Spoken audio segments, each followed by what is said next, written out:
저를 많이 회에 소개한 작품입니다. 이 작품을 전시장에서 보면 사람들이 내가 피곤해서 눈이 네 개로 보이는지 눈을 비비기도 하고, 누구나 그렇습니다. 자기가 보고 싶은 대로 자기가 본 것이 최고라고 생각하지 않습니까? 성철 스님입니다. 성철 스님 그림을 예술의 전당에서 했을 때 정신을 그리려는 화가의 예술 근원 찾기.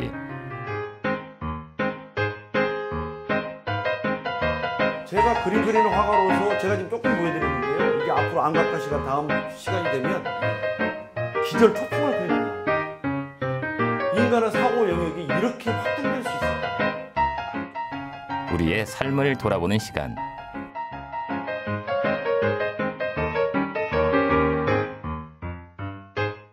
일상으로부터 멀리 떠나는 인문학 여행.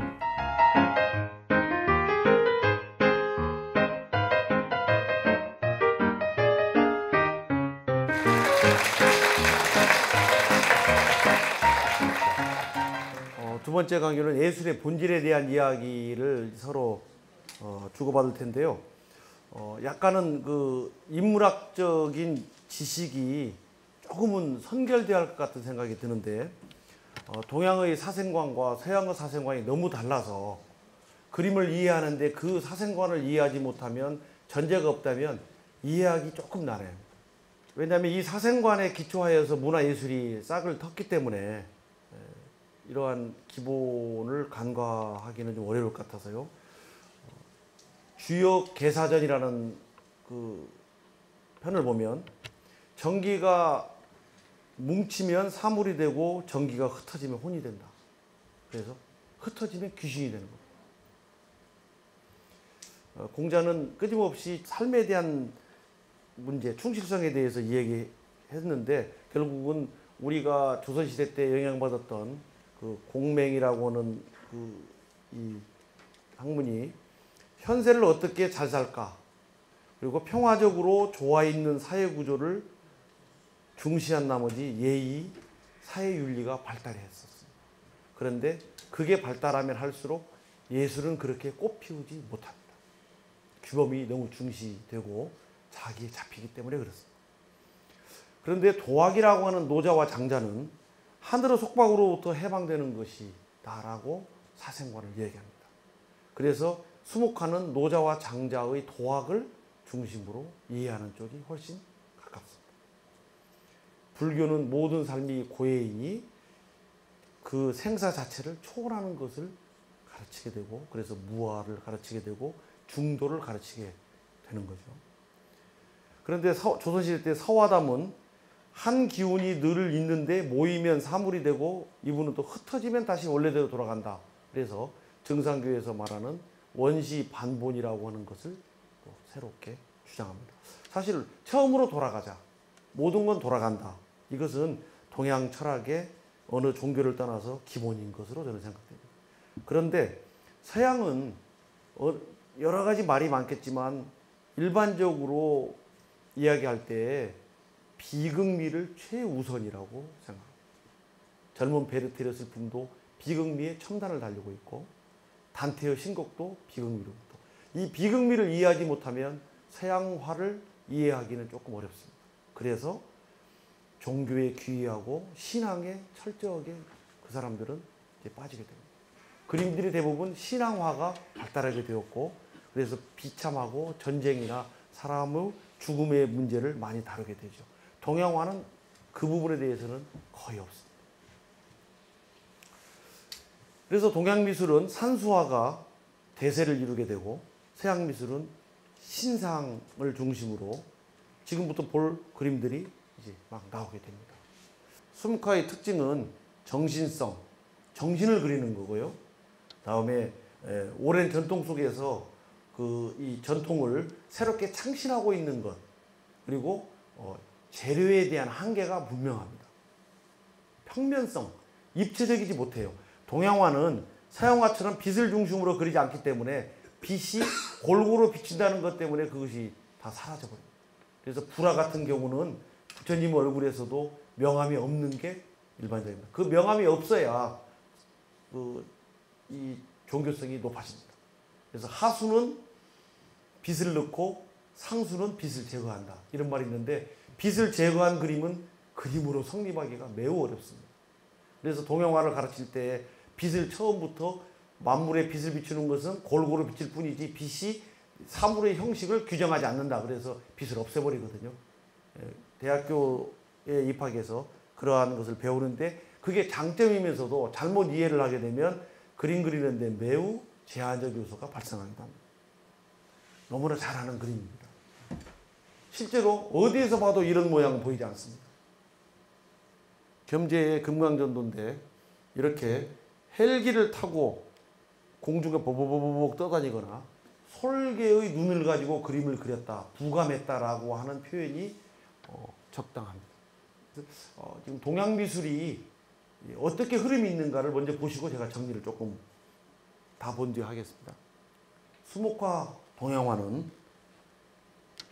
어떤 대상을 그려도 이 대상은 여기에 있는 단발령에서 요 금강산을 바라보고 있는 걸 그리는 거예요.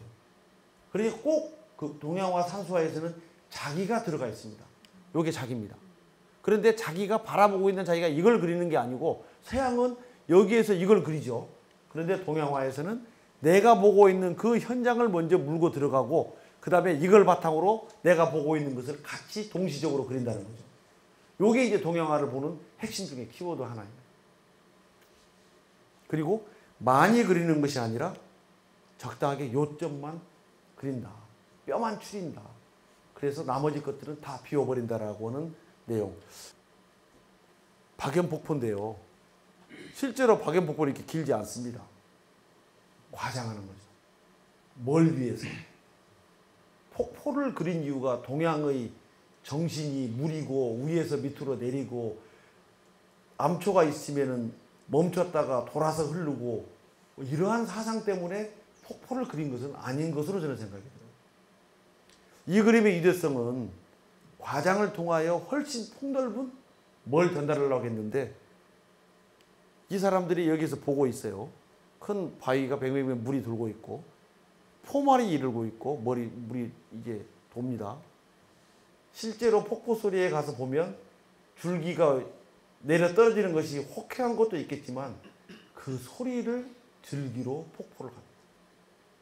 장쾌한 소리, 우레와 같은 소리, 그 소리를 통하여 하늘의 소리를 대부분 본다고 하지 않습니까?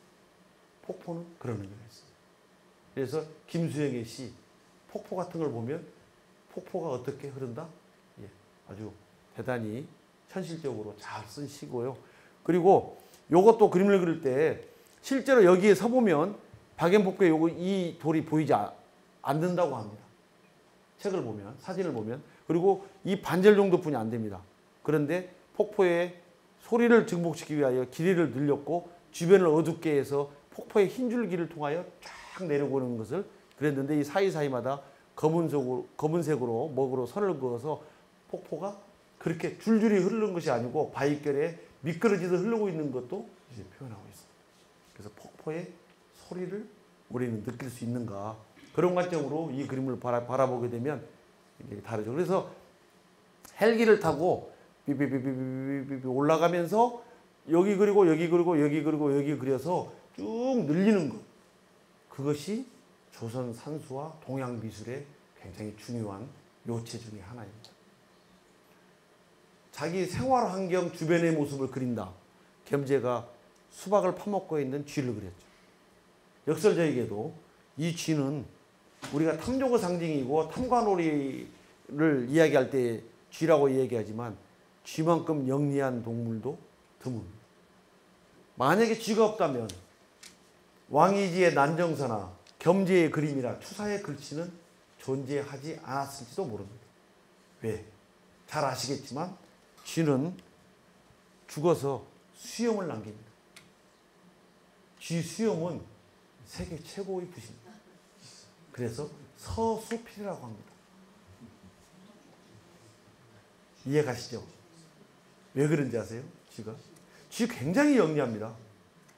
제가 얼마나 이 부잡스러운 사람이냐면 집에서 이렇게 열무김치에다가 밥을 비벼 먹는데 참기름 소주병에 주변을 보니까 조금 거무잡잡한 것이 있으면서 뭐가 털이 묻어 있어요. 닦고 또 닦고 또 닦는데 그걸 뚜껑을 잘 덮지 않기 때문에 이제 그런 현상이 생기는데, 저녁에 문에다가 구멍을 뚫고 열심히 쳐다봤어요.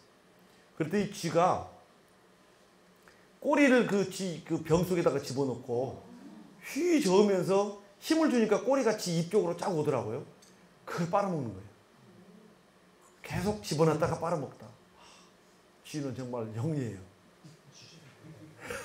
그리고 쥐가 쥐 수염으로 거리, 촉각, 감각, 후각들을 거의 다 해결한답니다. 그러니까 쥐 수염을 잘라버리면 쥐는 둔해져가지고 사람한테 금방 잡힌대요.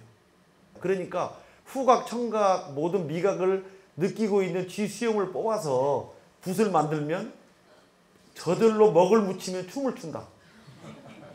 그래서 쥐 수염으로 그림을 그리거나 글씨를 쓰면 대단한 거죠. 서수필은, 저도 서수필을 사용합니다. 쥐를 500마리를 잡아야 털 하나 만드는데, 자꾸 이제 그 신문사에서 그걸 저한테 여쭤봐서 나는 참으로 운이 좋게도 어릴 때 서당 생활하면서 쥐 수염 붓이 좋다는 것을 알았어요.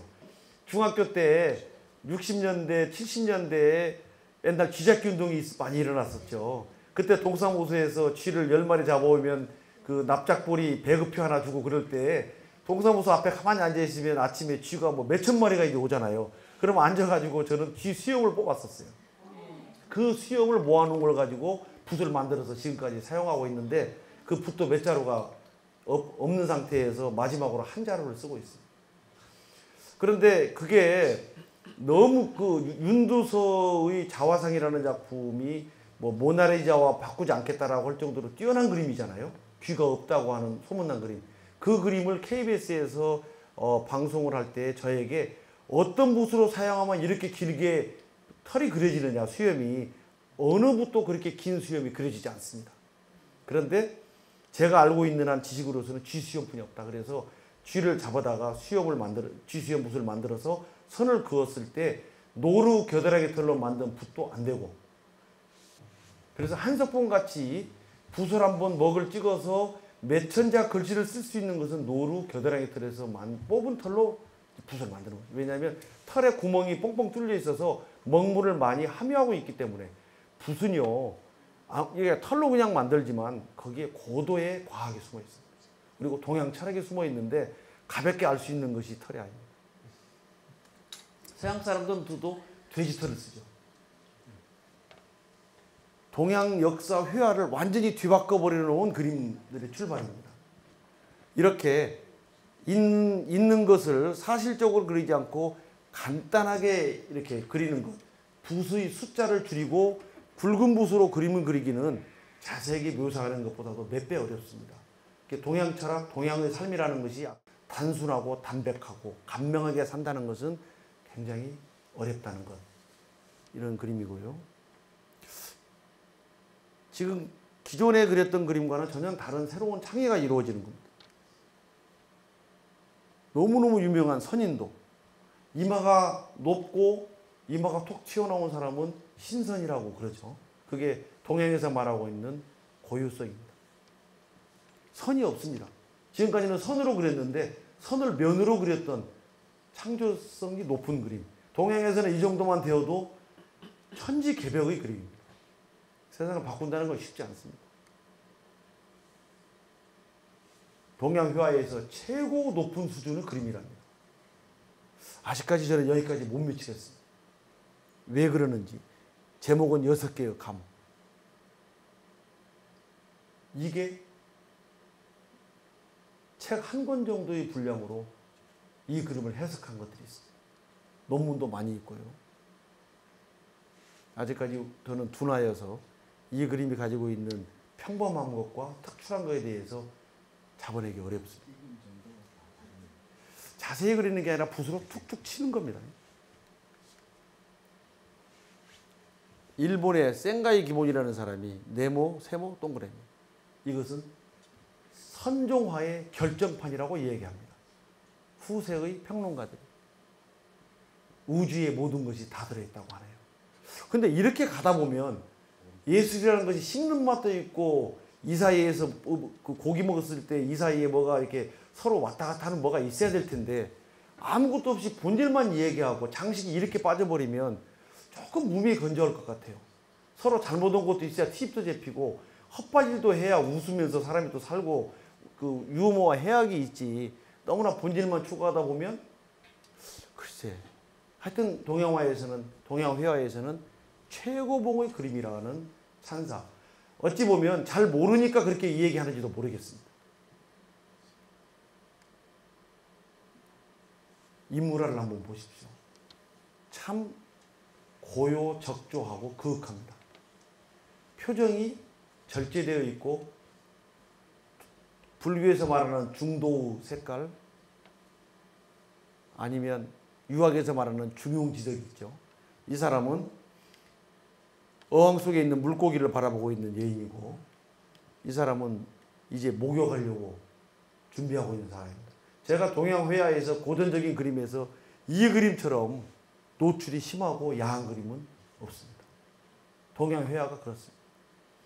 아마 달을 숭상했던 달에 대해서 존경했던 민족들은 대부분 이렇게 은근슬쩍 숨어있는 것을 좋아했는지도 모르겠습니다. 판타지 같은 게 달에 의해서 이루어지니까요. 부분을 또 한번 보시죠. 눈빛이 그윽하고 살결도 뽀얗고 변화가 별로 표정이 감춰져 있습니다. 하여튼 표정을 감추는 데는 선글라스 이상 좋은 건 없죠. 그래서 선글라스를 끼고 새나 닭한테 보여주면 사람을 쳐다보지 못하기 때문에 먹이를 먹지 못합니다. 불안하죠. 이런 그림과 더불어 이제 호방하게 붓을 입으로 품는 것처럼 붓을 툭툭 치면서 이제 꽃과 열매 등을 그리는, 그래서 이분은 성질이 굉장히 거칠고 이런 꼼꼼한 그림에서 거친 그림으로 생명력으로 바뀌는 어떤 혁신을 하게 되는데, 지금 보면 아무것도 아닌 것 같지만 서양 그림과 비교하면 아무것도 아닌 것 같지만 이 속에는 어떤 폭풍과 몰아치는 같은 느낌들이 숨어 있습니다.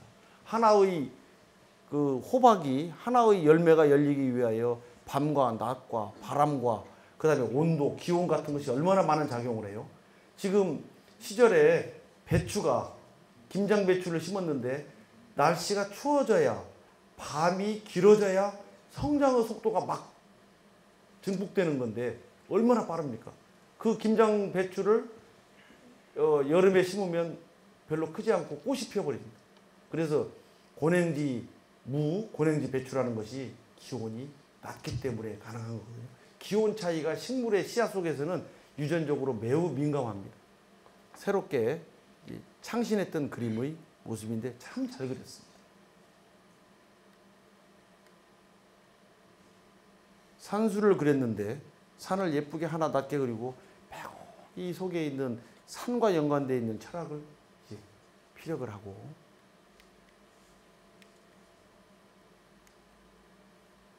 서양의 영향을 받으면서 천주교의 그림이 들어오면서 이제 이렇게 지금까지는 입체적인 것을 거의 무시한 그림이었는데 동양회화에서는 입체성이 들어와서 빛을 쪼이니까 괴량감으로, 질감으로, 양감으로 나타나고 있는 것이 이제 다시 새롭게 들어가기 시작합니다.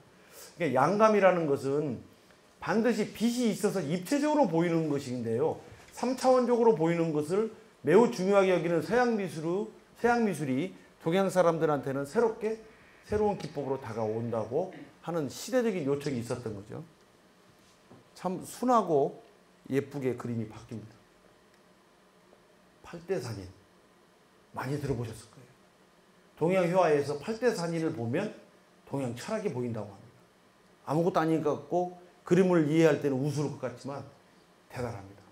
요 메추리도 한번 봐보세요. 눈을 보고 눈이 위에 쳐다보고 뭘 얼척없는 모양, 이런 것들이 쉽지 않습니다. 이 사람이 읽어놓은 것 중에 하나가 죽어있는 나뭇가지인지 겨울의 나뭇가지인지 모르겠어요. 새가 하나 앉아있죠. 이 새가 앉아있는데 딱 구부러져 있죠. 이렇게 이 새가 탁 날아가면 어떨까? 탁 튕기겠죠.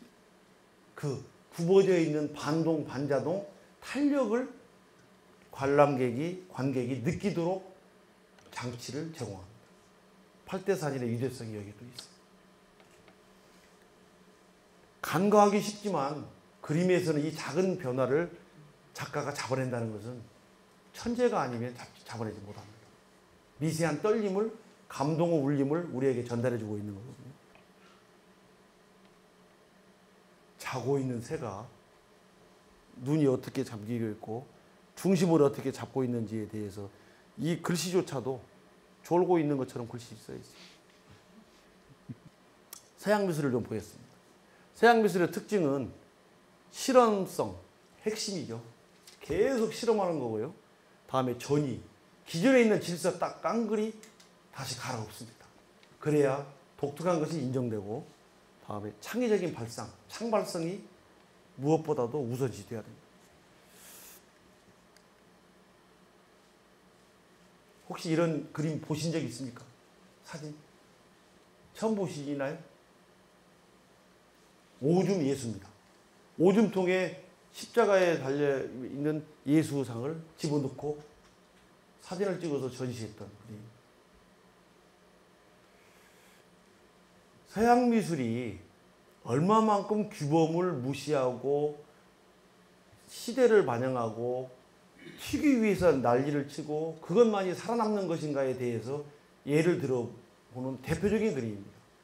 그러니까 제가 조금 알미 부족하여서 조금 편협하게 골랐을지 모르지만 이 그림만큼은, 지금부터 보이는 4점만큼은 세계 서양 미술을 이야기할 때 거론을 하지 않고서는 도저히 말할 수 없는 대단히 뛰어난 작품들이고, 논쟁을 만들었던 논쟁사의 한 페이지를 장식한 그림입니다. 이 안드레스 세라노라는 사람은 87년도에 이 작품을 발표합니다. 그런데 기독교 단체에서는 악마, 사탄, 별소리가 다 나오죠. 본인은 오줌은 신체 기능에 없어서는 안 될 중요한 것이다 하고 말합니다. 평론가는 종교의 가치를 진심으로 인정하지 않고 단지 입에 발린 말만 하는 그런 방식을 이 작품은 비난하고 있다. 이렇게 해서 또 정당성을 부여합니다. 어떻든 이 작품을 통하여 미국의 정부가 작가에게 기금을 주고 작가를 양성했던 그 기금이 없어져 버립니다. 이 작가들은 작품을 판매하거나 그래서 먹고 살죠. 그런데 팔리지 않는 작가도 좋은 작품이 많이 있습니다. 대중성이 항상 위대한 것은 아니죠. 그럴 때 정부에서 그 뜻을 고약해 준다는 의미에서 작가들에게 기금을 이제 주는데, 그 기금에 자기 입맛대로 맞추면 이제 우리나라처럼 블랙리스트가 작용합니다. 기금을 신청하는 사람에게 이 사람에게는 기금을 주지 말라고 하면서 정부에서 예술을 길들이고 제도화하는 방식이죠. 다음에 지금 제가 보여드리는 것은 너무 유명해서 이건 정말 교과서에 나올 정도의 작품들입니다. 데미안 허스트. 제목이 살아있는 자의 마음속에 있는 육체적 불가능성. 상어입니다. 태평양으로부터 인도양으로부터 상어를 잡아가지고 끌고 오는 것부터 작가는 기록하고, 어떻게 왔는가 포르말린 용액에 상어를 집어넣어서 작품을 팔았습니다. 팔고 나니까 포르말린 용액이 조금 안 좋아서 이 속에서 썩어서 뭐가 벌레가 생기고 그러니까 다시 또 애프터 서비스를 해줘가지고 다른 상으로 대체해주었던 유명한 일화가 있는 그림. 실제 해골에다가 다이아몬드를 붙였습니다. 이 현대 미술을 읽는 코드가 동양과 이렇게 다르다는 것을 보여드리기 위해서 하는 건데요. 너무 유명한 작품입니다. 굉장히 비싸게 팔렸고, 두개골은 죽음의 상징이죠. 다음에 다이아몬드는 인간 사치의 상징이죠. 죽음과 인간은 어떤 상관관계가 있을까? 이걸 물어보는 거예요. 그래서 죽음은 또는 유한한 생명에 대한 어떠한 감정, 이런 것들을 환기시켜서 사람들로 하여금 개념과 아이디어가 얼마나 중요한지, 예술에서 아이디어가 굉장히 중요합니다. 예술적인 상상력을 발휘한다는 것은 쉽지 않거든요. 그래서 후에 그 대부분의 상당수의 서양 미술 작가들은 아이디어를 가지고 공장에서 작품을 만들어내는 게 많습니다. 전시장 몇 월 며칠 몇 시 전시장 오픈 5시에 사람들이 벌떼처럼 구름대처럼 몰려들었습니다. 문을 딱 여는 순간에 수십만 마리의 파리떼가 사람을 향하여 문이 열리니까 막 튀어나오죠. 경악하고 놀래 자빠지는 것, 그것 자체를 예술로 승화시킵니다. 파리가 소를 지금 소 머리통을 계속 이 속에서 앉아서 조금씩 분해시키고 있는 겁니다. 다음 보실까요? 이 작품도 신문지상에 너무 오래되어서 너무나 유명한 작품입니다. 아까 데미안 허스트라고 하는 사람하고 같은 대학을 나왔습니다. 골드 스미스 대학이라고. 이 대학 출신들이 작가가 세계를 주름잡고 있어요. 아마 창의적인 발상이나 가르치는 방식이 대단히 뛰어난 학교인 것 같습니다. 여기에서는 자기가 서로 사랑을 나눴던 사람과의 흔적들을 하나도 버리지 않고 침대 주변에다가 그대로 놓아두고 작품을 했던 도구들. 여기에는 자기가 살면서 102명이라는 사람이 이 장소에서 같이 함께 자고 함께 즐기고 사랑을 나눴던 침대가 미국의 저명한 굴지의 미술관에 작품이 팔려나갔다. 상상 가겠습니까? 이 예술을 보는 관점이 비극미와 비참미라는 것을 중심으로 두면 이해가 갑니다. 이걸 이해하지 못하면 말이 안 되죠. 이 사람은 어릴 때부터 성학대를 당했어요. 그리고 트라우마가 엄청 많았고 이걸 벗어나고자 작품을 합니다. 어떻게? 자기 고백적 자전적인 주제로 사생활을 그리기 시작합니다. 그리고 고통을 다루는 수단으로서 예술적으로 승화시킵니다. 이 사람의 스케치북이 저한테 정말 귀한 책이 한 500페이지짜리가 리롤이라고 하는 점잖은 출판사에서 뉴욕에서 나온 게 있는데 참 귀한 책이거든요. 그 스케치도 한번 보여드립니다. 이 여성이 매일 일기 쓰는 것처럼 이렇게 남녀에 대한 문제만을 계속 그립니다. 어떻게 보면 편집증적인 부분도 있는 것처럼 보이지만 하여튼 이 작가는 세계의 미술사에서 우뚝 서 있는 자리매김을 했습니다. 뭐냐? 자기 자신의 사생활을 작품화시켰다는 역사를 만들어냈습니다. 그게 현대 예술의 지금부터 10년 이전의 미술사의 조류였습니다. 우리는 10년 전을 가지고도 지금 받아들이기 어려운 상황, 그런 이야기를 서로 하고 있는 거죠. 똑같은 학교 출신입니다. 영국의 현대미술의 주역입니다. 사라 루카스. 제목 치킨 반바지. 굉장히 외설적이고요. 그런데 유머스럽습니다. 다음에 성적인 상징물로 표현합니다. 그런데 이 사람은 영국을 움직이는 현대미술의 최첨단에 가고 있는 대표 작가입니다. 한국에서 만약에 이렇다고 그러면 저거 좀 이상한 거 아니야? 이렇게라고 보겠죠. 그게 참 편견이 무섭습니다. 작품은 이렇게 해야 돼. 작가는 그런 것들을 하면 안 되라고 느끼고 있는 편견, 선입견이 작가로 하여금 새로운 것을 시도하지 못하게 만들어버리는 사회 구조가 있습니다. 만약에 애들을 키우고 있는데 뭐 우리가 어릴 때 개구리 잡아다가 개구리 항문에다가 뭘 집어넣어서 빨대 가지고 막 바람 불었다 그러면 엄청 혼내지 않습니까? 근데 바람을 불었다가 빼서 다시 또 살려주면 잘 또 살거든요.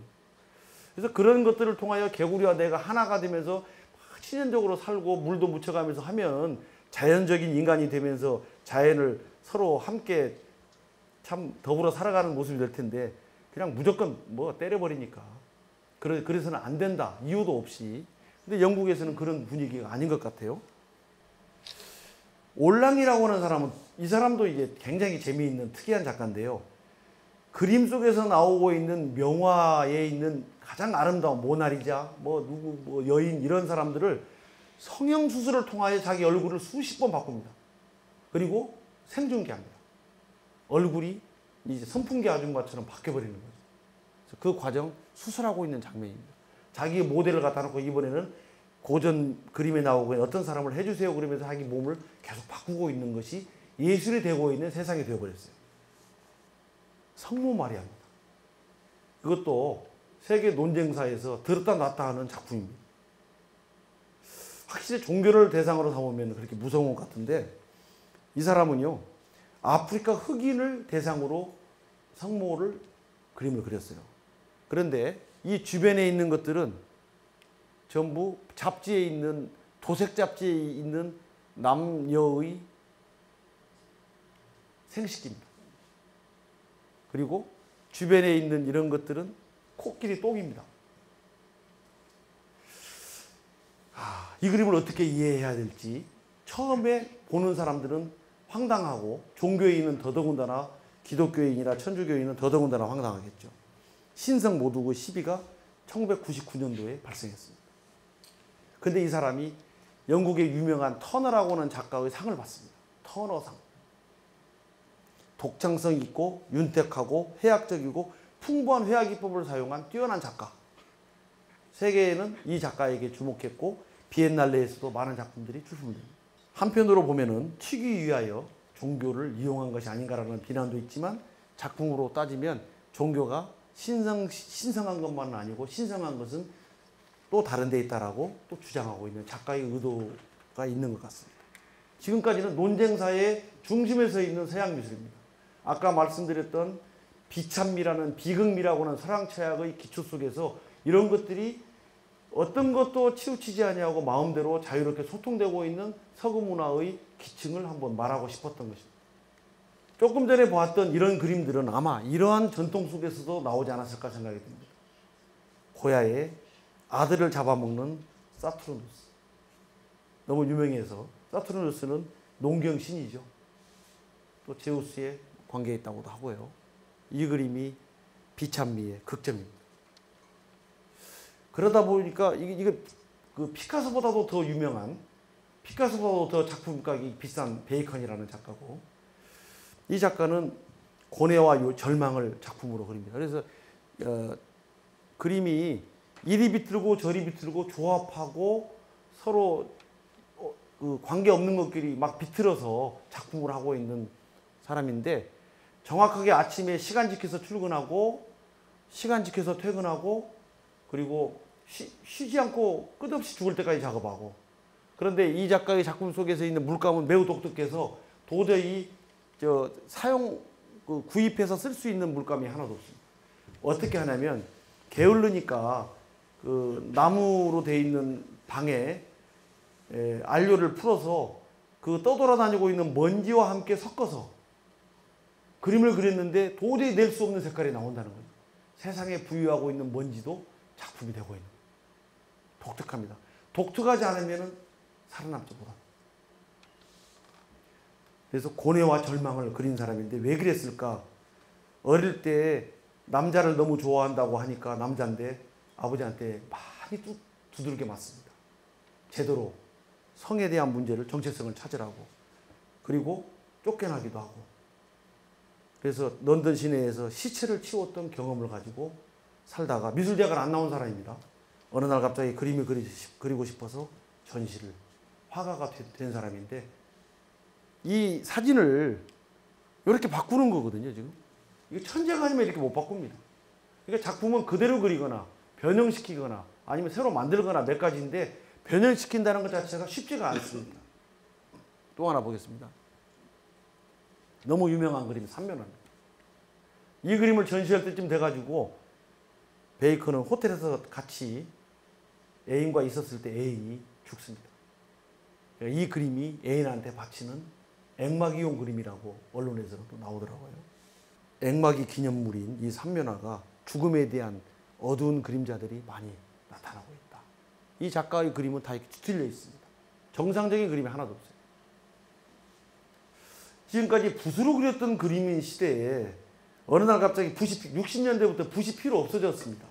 그래서 여성의 몸에 페인트를 묻혀서 그냥 캔버스 위를 구르게 만드는 것, 이게 예술이 되었고, 이런 60년대 이 선구자적인 예술 행위가 행위미술의 문을 열었고 팝아트의 문을 열었고 미니멀리즘에 영향을 주었던 태초의 작가가 되어버렸어요.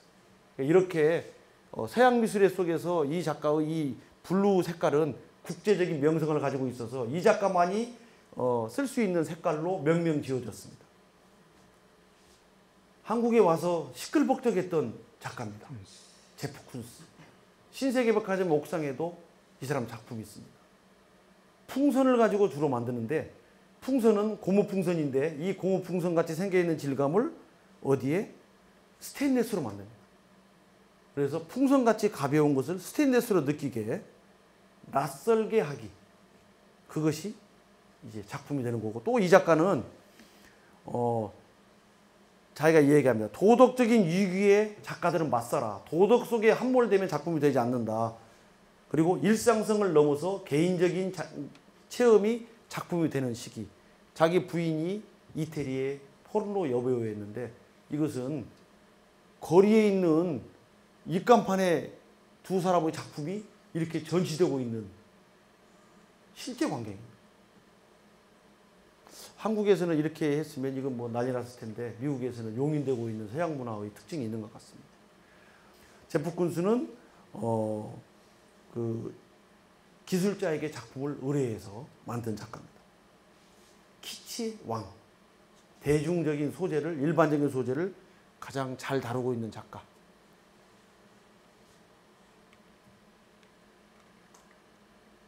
혹시 이게 뭔지 감 잡히십니까? 이거 무엇 같아요?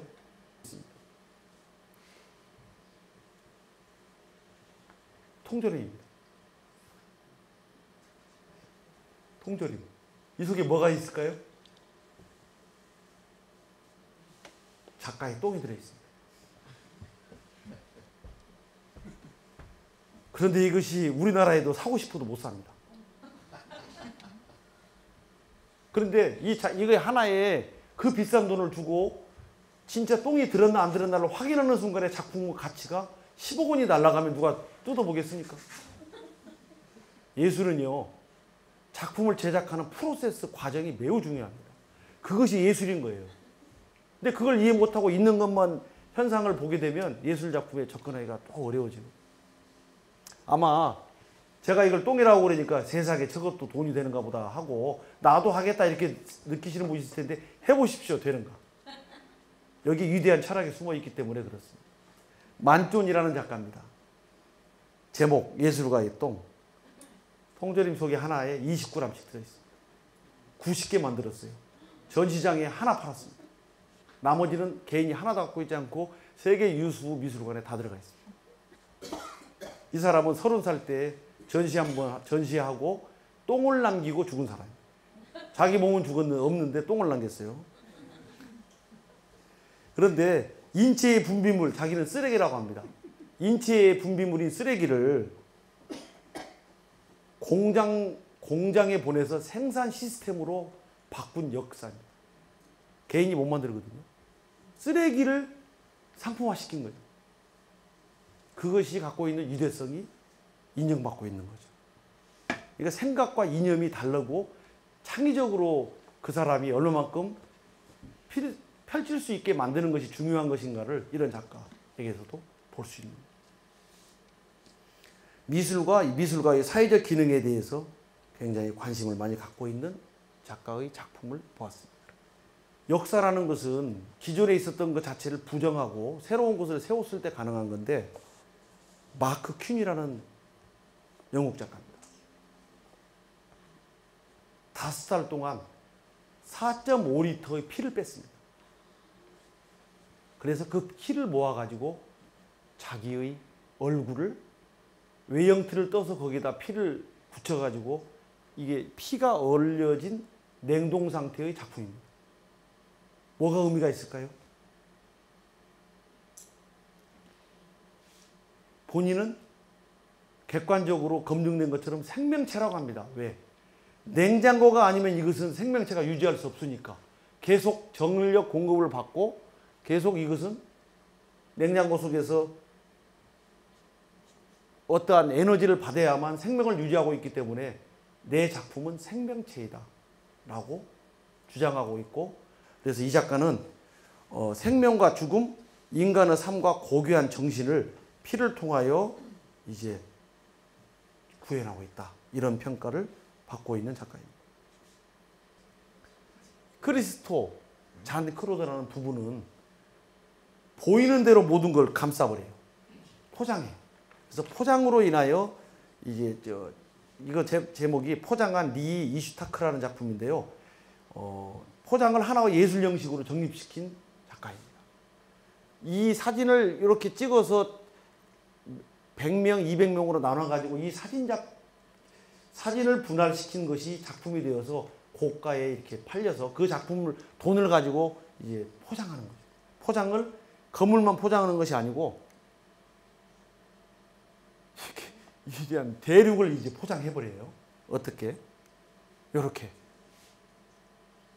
독특하죠. 위대한 작가.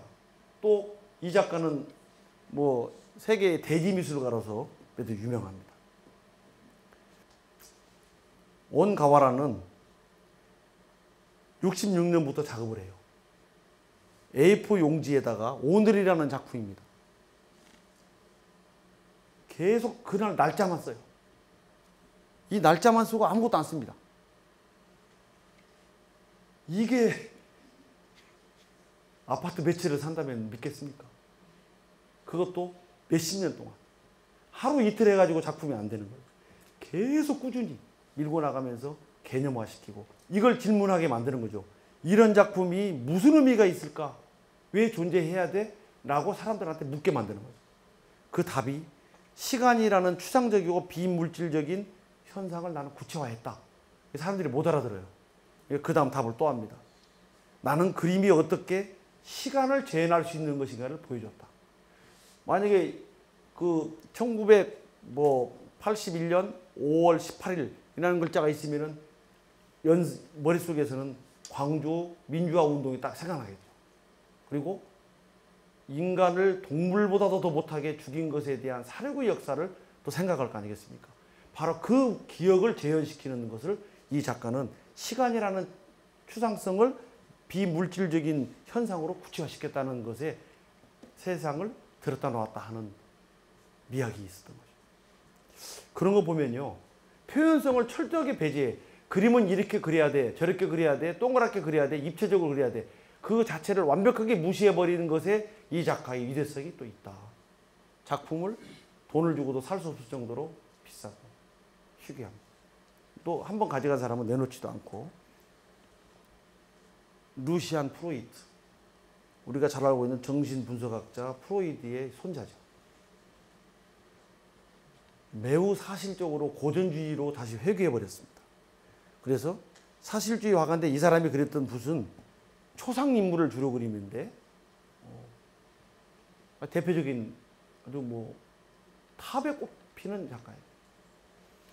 이 사람이 그릴 때 말을 했는데 나는 사람을 그릴 때 그들을 닮은 초상이 아닌 바로 그들 자신을 그린다. 내 그림은 그들 자신이다라고 하는 명언을 남기고 그리고 이렇게 보드러운 그림도 사실은 굉장히 거친 돼지털로 팍팍 문질러서 거칠게 짝이 없이 그리는 그림입니다. 루시안 프로이드와 더불어서